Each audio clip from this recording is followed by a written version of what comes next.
ჩვენი სტუმარია დღეს ეპატაჟური შიმპო. როგორ ბრძანდები ეპატაჟურო? ეპატაჟურს ნუ მეძახი მწყინს. ისე ვარ, აი როგორც მაიმუნს შეეფერება. აი ისე სუნი მცემს, რომ დღეს რაღაც არაორდინალური მოხდება. მე არაფერი მიკადრია და შენი არ ვიცი. შიმპო, რა საქმიანობთ ამჟამად?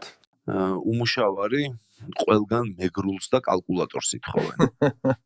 როგორც ვიცი, მთელი სამეგრელო მოიარეთ, რას გაიხსენებდით ამ თქვენი ბლოგიდან? ფოთში მაგალითად იმდენი ხამსა ვჭამე, ზესტაფონამდე თოლიები მომზდევდნენ.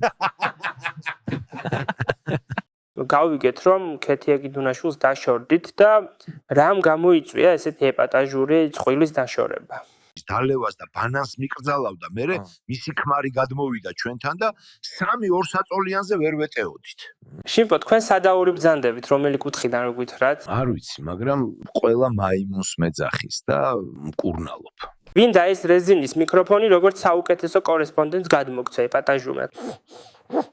ფუფუ რა არის, რა სუნი აქვს? გეგონება ეხა გამოიძრეს უკნიდანო, გაწიე იქით. ეპატაჟური ცეკვა რო შეგვესრულებინა ერთად თუ შეიძლება. დილით ადრე ავდეგი და დავისხი ჩაი, ყოველი არ ვარ, მაგრამ I believe I can fly. I believe I can fly.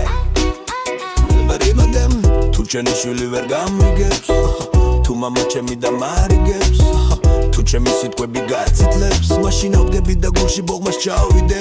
იცი ადი შენი, მე შენი სხვა არ გონი ვარ, შენი ბიჭუნა. გამოდი გარეთ ბანანი თუ დაგწებო. თუ გინდა ესეთი პოდკასტი გაგრძელდეს, შიმპოსგან თხოვნა მისი არხი გამოიწეროთ.